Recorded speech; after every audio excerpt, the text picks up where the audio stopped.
Mummy आप लोग ना ऐसे आते रहा करिए, मुझे बहुत अच्छा लगता है। भाभी वो मुझे 1800 रुपये चाहिए थे, मुझे जरूरत है। मैंने भैया से मांगे, उन्होंने बोला भाभी से जाके ले ले। हाँ अभी देती हूँ। मेरा पर्स फ्रिज पे रखा है, आप लाके दे देंगे प्लीज। ये लो भाभी। नमस्ते।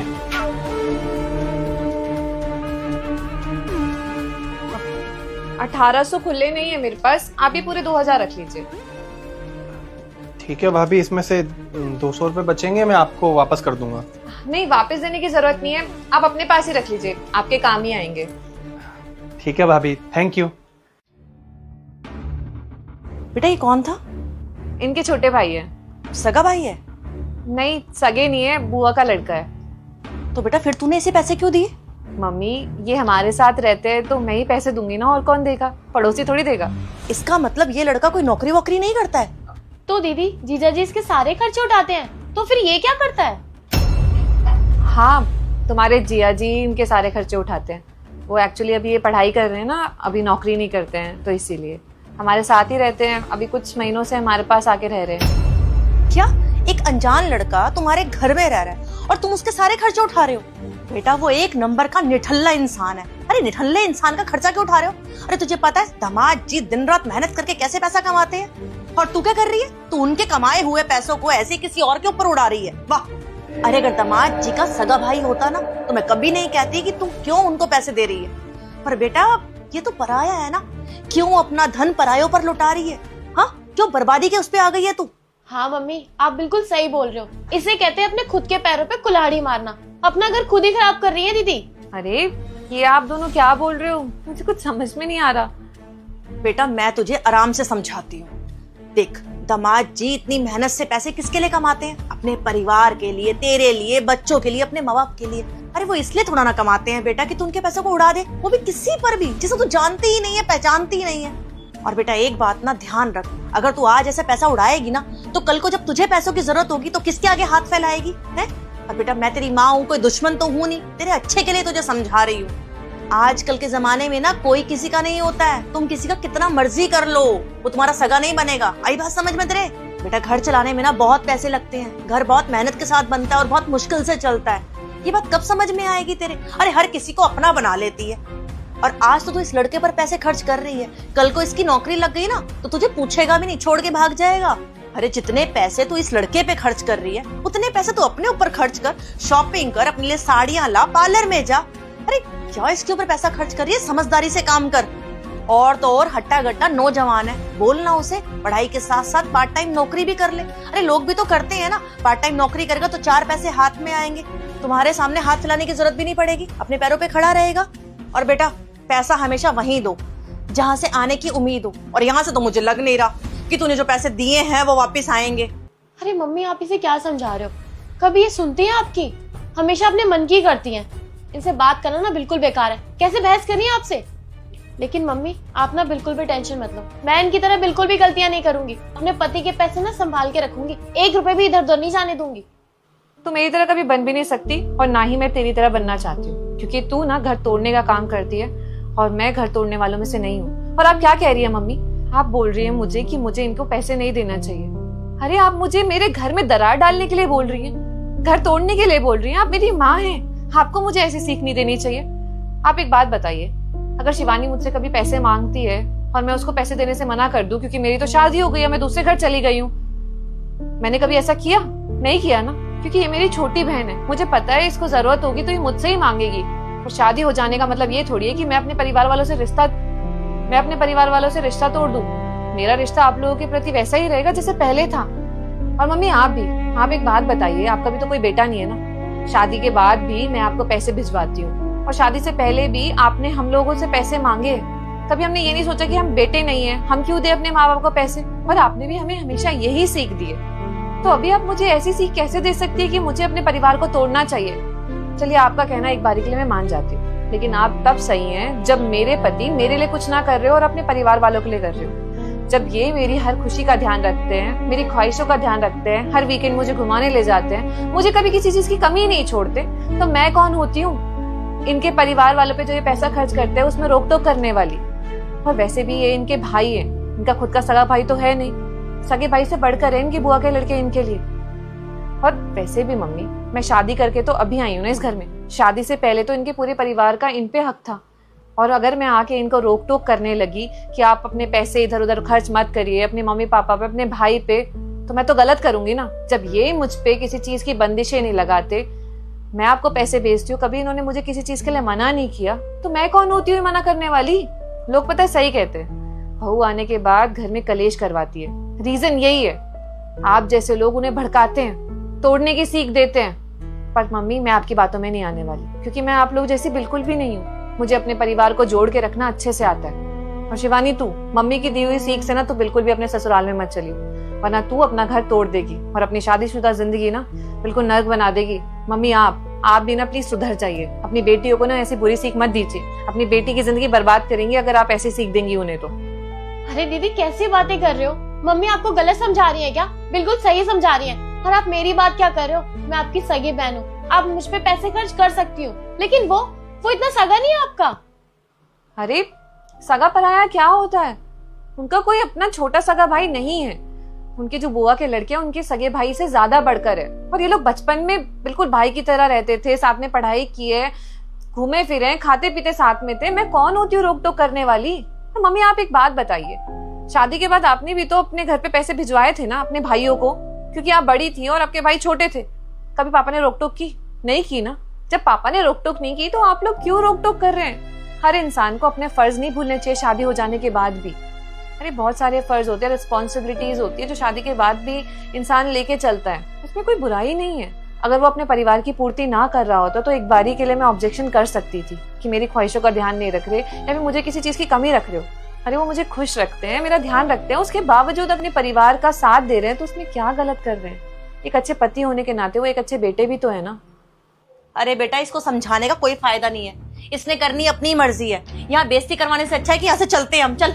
सही कहा मम्मी आपने, आप लोगों की बातें ना ही कभी मैं समझने वाली हूँ ना ही कभी मानने वाली हूँ। तो आप लोग लिए अच्छा यही होगा कि आप लोग यहाँ से चले जाइए और प्लीज मुझे ये बेकार की सीख देना बंद कीजिए। बेटा चल, इसे तो समझाना ही बेकार है, हमें अपनी बेइज्जती नहीं करवानी। चल।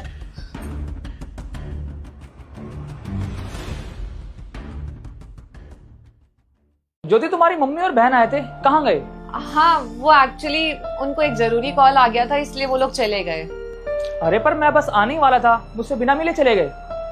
कोई बात नहीं, नेक्स्ट टाइम आएंगे तब मिलते हुए चले जाएंगे आपसे। आप बैठिए ना, मैं चाय बनाती हूँ आपके लिए, तब तक आइए। ओके ठीक है।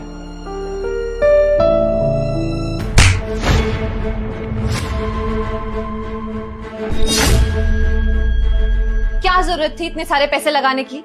अब हो गया ना नुकसान। मैंने मना किया था इन्हें कि पैसे मत दो, लेकिन इन्होंने मेरी एक नहीं सुनी और उसके बाद लो घर आ गए मुंह उठा के नुकसान लेकर। अब कौन करेगा इसकी भरपाई? भाभी, ये क्या तरीका है? आप इनको थप्पड़ क्यों मार रही हैं? पर आपका कोई हक नहीं बनता है। उन्होंने गलती करी तो उन्हें आप समझा भी तो सकती है ना। ये क्या तरीका है? तुम अपना मुंह बंद रखो, छोटी हो ना तो छोटी की तरह ही रहो, बड़ों के बीच में बोलने की जरूरत नहीं है। समझ में आया तुम्हें? जब बड़े अपनी तमीज भूल जाते हैं ना तो छोटों को सिखानी पड़ जाती है। और ये मेरे हस्बैंड है, कोई छोटा बच्चा नहीं है जो आप इन पर ऐसे हाथ उठाती रहेंगी। तमीज? तुम मुझे तमीज सिखाओगी क्या? इस घर की बड़ी बहू हूँ मैं और ये मेरे देवर हैं, ये मेरी बहुत इज्जत करते हैं। कल की आई हुई है, मुझे तमीज सिखाएगी क्या? कितना टाइम हुआ है तुम्हें इस घर में? कुछ महीने ही हुए और उसके बाद देखो तुम्हारी जुबान कैसी चल रही है। ये कोई तरीका नहीं होता है। और कल की आई हूँ तो क्या हुआ, आप भी तो एक दिन आई होंगी ना इस घर में। और वैसे भी मेरे पति पर कोई हाथ उठाए ना, मुझे बिल्कुल भी बर्दाश्त नहीं होगा। शिवानी, ये किस तरीके से बात कर रही हो तुम भाभी से? तुमसे बड़ी है वो। अरे भाभी है तो क्या हुआ, कुछ भी करेंगी क्या? और ये तुम्हारी भाभी है, माँ नहीं है जो तुम पर हाथ भी उठाएंगी। अरे इनका कौन सा लिया खा रखा है हम लोगों ने जो तुम इनकी मार भी बर्दाश्त करोगे? अब देखो शिवानी, अगर भाभी ने मुझे थप्पड़ मारा है ना तो इसके पीछे कोई ना कोई वजह होगी।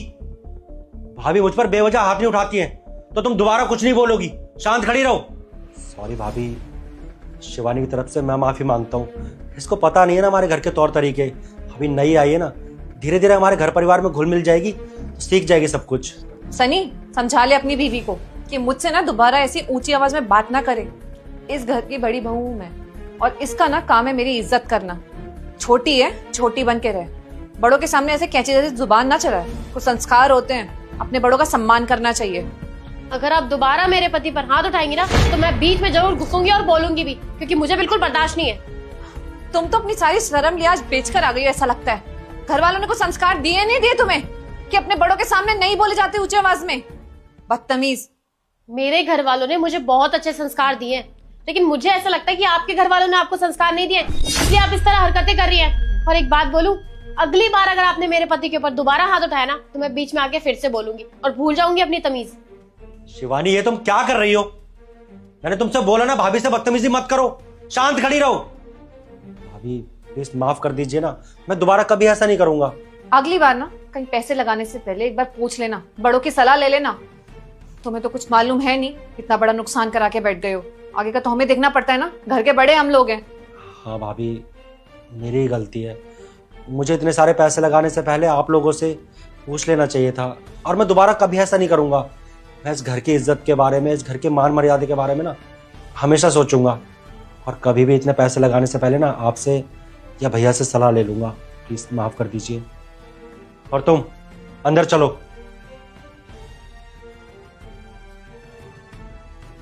कल की आई हुई, देखो जरा कैसे जुबान लड़ा रही है मुझसे। हो गया हो तुम्हारा तो बैठ जाओ थोड़ी देर। हाँ जी, पहले तो ये बताइए कि क्या जरूरत थी अपने देवर पर हाथ उठाने की, और दूसरी बात क्या जरूरत थी छोटी बहू से बहस करने की? अरे तो गलत जगह पैसा लगाया उन्होंने, थप्पड़ मार दिया तो क्या हुआ? पहले भी तो थप्पड़ मारा है ना मैंने कई बार उन्हें कोई दिक्कत नहीं थी। लेकिन ये जो आई है ना कल की, वो मेरे को समझाएगी। हमारे घर में अभी इसको कुछ महीने नहीं हुए, मुझ पे हुक्म चला रही है, मुझे सिखाएगी, मुझे तमीज बताएगी। देखो ज्योति, मेरी नजरों में तो ना छोटी बहू गलत है और ना ही मेरा छोटा भाई। यहाँ पर गलत तुम हो गई। मतलब अब आप मेरे पति होकर उसका साथ दे रहे हैं? क्या हो गया आपकी सोच को? और कोई नई बात है क्या? इससे पहले भी मैंने कई बार देवर जी पे हाथ उठाया है सनी ने, लेकिन आज तक मुझे कुछ नहीं कहा। वो मेरा आज तक सम्मान करता है और आगे भी करता आएगा। मेरे सामने ना उसकी आवाज तक नहीं निकलती है। और देखो, उसको भी मालूम है कि मैंने उसको गलत वजह से थप्पड़ नहीं मारा, वजह बिल्कुल जायज थी। ज्योति, तुम ये पर्सपेक्टिव से सोच रही हो कि देवरानी ने जेठानी से बदतमीजी कर दी, देवर ने गलती करी तो भाभी ने उसको सजा दे दी, लेकिन तुम इस पर्सपेक्टिव से नहीं सोच रही हो कि एक पत्नी को बुरा लगा है क्योंकि उसके पति को सबके सामने थप्पड़ मारा गया है। और ज्योति, मैं इस टाइम तुम्हें पति होने के नाते नहीं कुछ समझा रहा हूं, मैं तुम्हें घर का मुखिया होने के नाते, बड़ा होने के नाते घर की बड़ी बहू को समझा रहा हूं कि बड़ी बहू के घर के फर्ज क्या होने चाहिए। बड़ी बहू का काम होता है घर को संभालना, समेट कर रखना, और छोटी बहू को तो अपनी बहन बनाकर नए घर में कंफर्टेबल करना सबसे बड़ा काम होता है बड़ी बहू का। अगर तुम उससे लड़ोगी तो फिर ये घर चलेगा कैसे? और जाहिर सी बात है, जिस उम्र में वो है और जितना उसको तजुर्बा होगा थोड़ा बहुत भी, तो उसमें तो उसको यही लगेगा ना कि तुम गलत कर रही हो। वो नहीं सोच पाएगी उतनी मैच्योरिटी से। तो यहाँ तुम्हारा काम बनता है कि तुम चीजों को सही से हैंडल करो। और रही बात थप्पड़ मारने की सन्नी को, तो ज्योति, हर गलती की सजा की ना एक लिमिट होती है। अब ऐसा तो नहीं है कि छोटी सी गलती की बहुत बड़ी सजा दे दी जाए। जैसी गलती हो वैसी सजा दी जाती है, वो भी परिस्थिति के अनुसार। अब स्कूल में हमें गलतियों पे मुर्गा बनाया जाता था, तो आज क्या हम मुर्गा बन जाते हैं अपनी गलतियों पे? नहीं ना। तो ऐसे ही अगर तुमने जब नई नवेली शादी करके आई थी, सन्नी ने तुम्हें अपनी भाभी माना, अपनी माँ माना, तुमने उस पर हाथ भी उठा दिया प्यार प्यार में, वो तब की बात अलग थी। लेकिन अब हमारा सन्नी शादीशुदा हो चुका है, एक गृहस्थी वाला मर्द हो चुका है, तो मुझे नहीं लगता कि थप्पड़ मारना कहीं से भी कहीं तक सही है। कल को हमारे बच्चे भी हो जाएंगे, तो फिर हमारे बच्चे देखेंगे कि बड़ी मम्मी छोटी मम्मी से लड़ रही हैं, बड़ी मम्मी छोटे पापा पर हाथ उठा रही हैं, तो ये चीज तो सही नहीं होगी ना ज्योति। ज्योति, टाइम के साथ साथ व्यवहार को बदलना पड़ता है। गलती के लिए डांटो, लेकिन इस तरह से डांटो कि ना तो सन्नी को बुरा लगे ना उसकी पत्नी को बुरा लगे। और तुमने ही देखा ना, चलो तुमने सन्नी को मारा उसकी गलती के लिए, तो उससे क्या हुआ? छोटी बहू बुरा मान गई, 4 बातें वो भी बोल के गई, और इससे क्या होगा ज्योति? परिवार अलग। ज्योति, आज के टाइम में जॉइंट फैमिली बनना वैसे ही बहुत मुश्किल बात है। हम आपस में रह रहे हैं, ये अपने आप में बहुत बड़ी बात है, वरना हर कोई अलग घर लेके रहता है। और मुझे ऐसा लगता है ज्योति के परिवार का मजा सबके साथ मिलके साथ रहने में है, वरना वो खालीपन जो होता है ना, वो में काट खाता है। और ज्योति, इससे पहले कि परिवार अलग हो जाए, इस परिवार को टूटने से बचा लो। क्योंकि सही गलत की इस दौड़ में अगर परिवार अलग हो गए ना, तो दुनिया को अपनी सही साइड बताती रहना, सामने वाले को गलत बताती रहना, किसी को किसी से कोई मतलब नहीं होता है। एट द एंड अकेले रह जाते हैं ना, तो परिवार की याद आती है। ना कोई पड़ोसी काम आता, ना कोई दोस्त यार काम आता। हो सकता है तुम सही कह रहे हो, मैंने गुस्से में कुछ ज्यादा ही बोल दिया, पर मैं अब क्या करूं? अब तो वो नाराज होके बैठी है, कोई रास्ता बताओ। अपनी ईगो गिराकर माफी मांगनी पड़ेगी अपने छोटों से। जानता हूं आसान नहीं होगा बड़े होकर छोटों से माफी मांगना। वो क्या है ना, हम बड़े बहुत जल्दी छोटों को डांट तो लेते हैं उनकी गलतियों के लिए, लेकिन जब खुद की गलती के लिए माफी मांगने की बारी आती है तो हमारा ईगो बीच में आ जाता है। और मुझे लगता है कि इस चीज का सबसे बड़ा सॉल्यूशन यही है कि तुम सामने से माफी मांगो। और देखना, जब तुम माफी मांगोगी ना, तो छोटी बहू एकदम से पिघल जाएगी, क्योंकि उसने ये एक्सपेक्ट ही नहीं करा होगा कि बड़ी बहू छोटी बहू से माफी मांगेगी। लेकिन ये माफी तुम्हें ये समझ के नहीं मांगनी है कि सामने छोटी बहू है, अपनी छोटी बहन समझ के उससे माफी मांगना, जैसे तुमने अपने घर में मांगी होगी किसी भी गलती पे। तो देखना, वो छोटी बहन की तरह तुम्हें गले से लगा लेगी और तुम्हारे बीच में सब कुछ ठीक हो जाएगा। और मैं इसमें तुम्हारी हेल्प करूंगा। मुझे अपने छोटे भाई से माफी मांगने में कोई दिक्कत नहीं है। मैं भी तुम्हारे साथ सन्नी से माफी मांग लूंगा और सब कुछ ठीक हो जाएगा। अब ज्योति, अगर हमने गलती बड़ी करी है तो फिर गलती की सजा भी बड़ी ही होगी। मांग लूंगी मैं माफी, इस घर की बड़ी बहू, और मेरा काम है इस घर को जोड़ के रखना। मैं समझती हूँ परिवार को जोड़ के रखना आसान बात नहीं है, कई बार चीजों को कॉम्प्रोमाइज करना पड़ता है, ईगो को साइड रखना पड़ता है। मैं समझ गई जो आप समझाना चाहते हो। शिवानी, क्या था ये सब? तुम भाभी के साथ बदतमीजी क्यों कर रही थी? जब मैं तुम्हें चुप करा रहा था, चुप हो जाना चाहिए था ना। क्यों कर रही थी भाभी के साथ बदतमीजी? हाँ तो गलत क्या बोला मैंने? उनकी हरकतें नहीं देख रहे हो? वो तुम्हें प्यार से भी समझा सकती थी ना, हाथ उठाने वाली कौन सी बात थी? शिवानी, तुम अभी भी बहस पे बहस किए जा रही हो। अगर मैं तुम्हें समझा रहा हूं तो समझना चाहिए ना कि तुम्हारा पति तुम्हें कुछ समझा रहा है। तुम तो उन लोगों से कुछ बोल नहीं पाते हो। अगर वो लोग कुछ गलत करेंगे ना तो मैं तो बोलूंगी, और मैं तुम्हारी बीवी हूँ, मुझे बुरा लगता है जब इस तरह बिहेव करते हैं तुम्हारे साथ। देखो शिवानी, मैं तुमसे कोई बहस नहीं करना चाहता हूँ। मैंने तुमसे कहा ना कि वो इस घर की बड़ी है, अगर वो मुझ पे हाथ उठाती है तो हक बनता है उनका। अरे बच्चे की तरह प्यार करते हैं वो मुझसे, अगर मैं कोई गलती करूंगा तो समझाएंगे ना वो मुझे। तुम्हारा क्या हक बनता है भाभी से बोलने का? क्यों की तुमने भाभी के साथ बदतमीजी? ये कौन सा तरीका है? एक तो मैं तुम्हारी साइड ले रही हूँ, ऊपर से तुम उन्हीं के पीछे पड़े हुए हो और मुझसे ही लड़े जा रहे हो। कोई जरूरत नहीं है साइड लेने की। इस घर में क्या होगा क्या नहीं भाभी अपने आप देख लेंगी। अगर तुम इस घर की छोटी हो ना तो छोटी बनकर रहो, बड़ी बनने की जरूरत नहीं है। अरे जब मैं भाभी से बदतमीजी नहीं करता हूँ, उन्हें पलट के जवाब नहीं देता हूँ, तो तुम कौन होती हो भाभी से बदतमीजी करने वाली? मैंने भी बोल दिया है, अगर कोई तुम्हारे साथ बदतमीजी करेगा ना तो मैं तो बीच में घुसूंगी और बोलूंगी भी। भैया, भाभी, आप? शिवानी, वो मैं तुमसे माफी मांगने आई थी, मुझे माफ कर दो। मुझे तुमसे ऐसे ऊंची आवाज में बात नहीं करनी चाहिए थी। तुम्हारी गलती भी नहीं थी, फिर भी मैंने इतना कुछ सुना दिया तुम्हें। तुम तो अपने पति के लिए ही आवाज उठा रही थी ना। I am sorry. मैं आगे से ध्यान रखूंगी, अगर सनी कोई गलती करता है तो पहले उसे समझाऊंगी, ऐसे उस पर हाथ नहीं उठाऊंगी। और सनी प्लीज तुम भी मुझे माफ कर देना। बस इतना समझ लेना कि ये आखिरी बार मैंने तुम पे हाथ उठाया था, आइंदा से मैं तुम पे कभी हाथ नहीं उठाऊंगी। सनी, अपने इस बड़े भाई को भी माफ कर देना। शायद मुझे भी समझना चाहिए था। मैं ज्योति को उसी वक्त रोक सकता था, लेकिन मैंने कुछ बोला नहीं। आइंदा से मैं भी ध्यान रखूंगा कि तुम्हारे साथ कभी इस तरह का व्यवहार ना हो। और छोटी बहू, उम्मीद करता हूँ कि तुम्हारे मन में अपने जेठ और जेठानी के लिए कोई नफरत ना आए, क्योंकि मैं नहीं चाहता कि ये परिवार टूटे। तो मैं भी तुम लोगों से हाथ जोड़ के माफी मांगता हूँ। भैया, ये आप क्या बोल रहे हैं? आप दोनों मुझसे माफी क्यों मांग रहे हैं? अरे आप लोग बड़े हैं, और बड़े होने के नाते आपने जो कुछ भी किया है ना, बिल्कुल ठीक किया है। अरे मेरी गलती थी, अगर आप मुझ पर हाथ नहीं उठाती ना तो मुझे और बढ़ावा मिलता। मैंने भैया के पैसे डुबा दिए, तो आपने मुझ पर हाथ उठाकर कोई गलती नहीं की है। भाभी, आपने जो किया है बिल्कुल ठीक किया है। और शिवानी, तुम देखा ना तुमने, भैया भाभी को तुम्हारी वजह से ना हमसे माफी मांगनी पड़ रही है। वो बड़े हैं इस घर के, और मैं नहीं चाहता कि भैया भाभी को इस तरीके से हमारे आगे शर्मिंदा होना पड़े। माफी मांगो अभी के अभी। हाँ सनी, शायद तुम सही बोल रहे हो। मैंने गुस्से में कुछ ज्यादा ही बोल दिया आपसे। भाभी प्लीज मुझे माफ कर दीजिए। I am really sorry. बस मुझे गुस्सा आ गया था क्योंकि आपने इन पर हाथ उठा दिया, और मैंने शायद आपको बहुत गलत समझ लिया। आप तो इनको समझाने के लिए ऐसा कर रही थी। मुझे माफ कर दीजिए, मैंने आपके साथ बहुत बदतमीजी कर दी।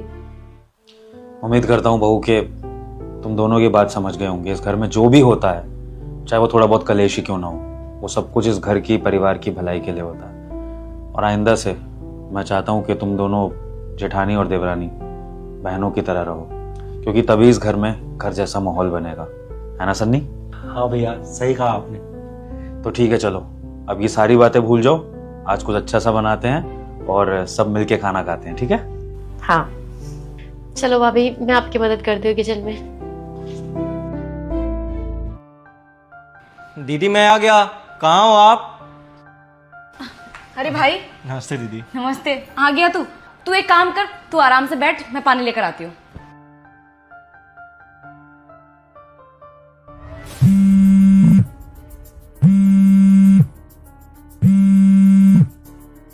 हेलो, नमस्ते डॉक्टर साहब। अरे हाँ, आप चिंता मत करिए, कल सुबह तक मैं पैसे जमा कर दूंगा हॉस्पिटल में। हाँ बिल्कुल बिल्कुल जमा कर दूंगा। मैं नहीं चाहता कि पैसों की कमी के कारण पापा का इलाज रुके। मैं कैसे भी करके उनका इलाज करवाना चाहता हूँ। जी आप चिंता मत करिए, मैं पैसे जमा करवा दूंगा कल सुबह तक। जी नमस्ते।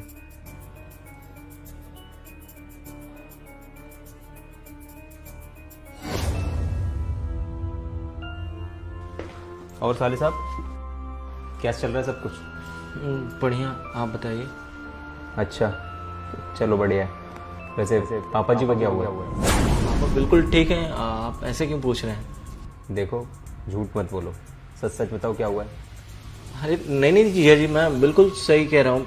पापा को कुछ नहीं हुआ है, वो बिल्कुल ठीक है। ठीक है, नहीं बताना है मत बताओ, तेरा अपना नहीं हूँ ना मैं, अपनी बहन के आगे तो बताएगा ना। हनी, जरा इधर आना। हाँ हर्ष, बुलाया तुमने? बैठो। क्या हुआ, जल्दी बोलो, खाना भी बनाना है मुझे। तुम जानती हो नहीं कि तुम्हारे पापा की तबीयत खराब है? भाई ये क्या बोल रहे हैं? पापा को क्या हुआ है? उनकी तबीयत खराब है और तूने बताया भी नहीं मुझे।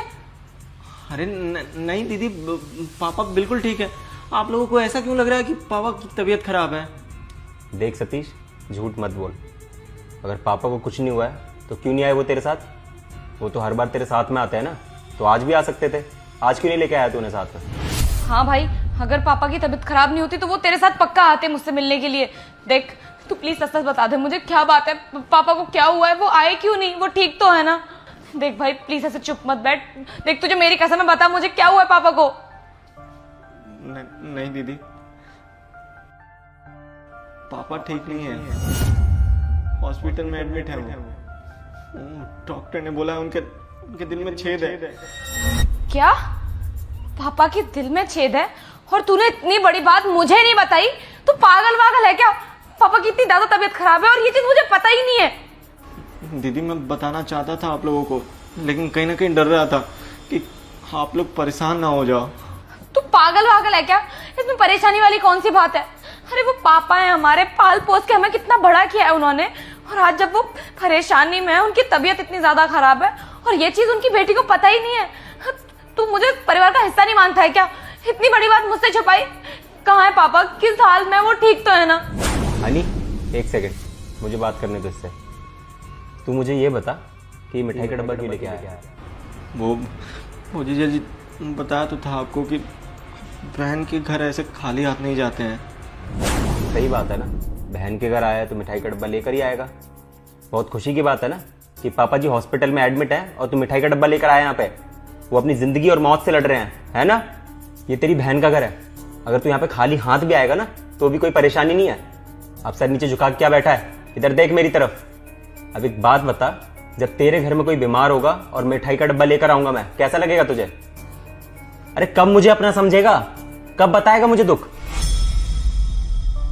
अच्छा अब एक बात तू साफ साफ बता कि पापा जी की कंडीशन कैसी है और डॉक्टर ने क्या बोला है, और तू परेशान भी है, कुछ बात है क्या? वो जिया जी, डॉक्टर साहब ने बोला है कि 2 से 3 दिन में अगर उनका इलाज नहीं हुआ, ऑपरेशन नहीं हुआ तो हम उनको बचा नहीं पाएंगे। लेकिन ऑपरेशन के लिए 10 लाख रुपए चाहिए और मेरे पास कुल जमा पूंजी 2 लाख रुपए थे। अभी भी 8 लाख रुपए की ज़रूरत है। मैंने बहुत लोगों से मदद मांगी, लेकिन किसी ने मदद नहीं करी। इसमें लोगों की भी क्या गलती है? कोई 8 लाख रुपए ऐसे ही कैसे दे देगा मुझे? वही नहीं समझ में आ रहा कि मैं इतने सारे पैसे कहाँ से लाऊं, कैसे इलाज कराऊं उनका। मतलब तू दुनिया से पैसे मांग लेगा पर तू मुझसे एक बार मदद नहीं मांगेगा? क्या मैं तेरा परिवार नहीं हूं क्या भाई? बता, या तू मुझे अपना मानता ही नहीं है? खैर, मेरे भी तो पापा है ना वो। तू एक बात तो मुझे बता सकता है ना कि ये परेशानी है। अगर तेरी इन चीजों की वजह से उनको कुछ हो जाए तो कौन जिम्मेवार होगा उसका? सारी चीज खुद ही हैंडल कर रहा है, सारा स्ट्रेस खुद ही ले रहा है, देख रही हो नहीं? और ऊपर से ही मिठाई का डब्बा भी लेकर आया है। मेरा रिश्ता ना सिर्फ तेरी बहन के साथ नहीं है, तेरे पूरे परिवार के साथ है। और जब भी तुम पर कोई परेशानी आएगी ना, मैं वहां खड़ा मिलूंगा। जिया जी, आपकी बात बिल्कुल सही है, लेकिन मैं कहीं ना कहीं संकोच कर रहा था, क्योंकि अभी तो आपने अपना बिजनेस स्टार्ट करा है, उसमें बहुत सारे पैसे लगे होंगे आपके। आपसे अगर पैसे मांगता तो आप कहाँ से देते? यही सब सोच के आपसे बोल नहीं पाया, हिम्मत नहीं हुई हमारी। मुझे लगता है ना कि तुझसे ज़्यादा बहस मैं कर नहीं पाऊंगा। बस तू मुझे इतना बता, कितने पैसों की ज़रूरत है? वो जीजा जी 10 लाख रुपए लगने हैं, जिसमें 2 लाख का तो जुगाड़ कर दिया हूँ, बाकी के 8 लाख रुपए अभी बाकी है। 4 लाख रुपए बाकी के पैसे लेके आता हूँ हॉस्पिटल में। और जल्दी जा, ये पैसे डिपॉजिट करा और ऑपरेशन के लिए बोल दे डॉक्टर से। ये बिल्कुल ठीक बोल रहे हो। तू बैठे बैठे इनका मुंह क्या देख रहा है? ये पैसे उठा और जल्दी जा, पापा का इलाज शुरू करवा। पापा को कुछ हो गया तो हम लोग कहाँ जाएंगे? थैंक यू जीजा जी, आपने बहुत बड़ी मदद कर दी मेरी। मुझे तो समझ ही नहीं आ रहा था कि मैं इतने सारे पैसे कहाँ से लाऊं। मैंने सबसे मदद मांगी, अपने दोस्तों से, रिश्तेदारों से, पर किसी ने मदद नहीं करी हमारी। मैं बिल्कुल होपलेस हो गया था, समझ नहीं आ रहा था कि इतने सारे पैसे मैं कहाँ से लाऊं। ये पैसे देकर के आपने मेरे ऊपर बहुत बड़ा एहसान किया है, बहुत बहुत धन्यवाद आपका। चुप कर, तू कोई गैर थोड़ी है जो मैंने तेरी मदद करी और तेरे पे एहसान हो गया। अब ये पैसे लेकर जा जल्दी से, अब चुपचाप जा, ये पैसे लेकर हॉस्पिटल। मैं और हनी आते हैं बैंक से पैसे निकाल कर। ध्यान रख अपना और पापा जी का भी। मैं और हनी आ रहे हैं थोड़ी देर में। नमस्ते।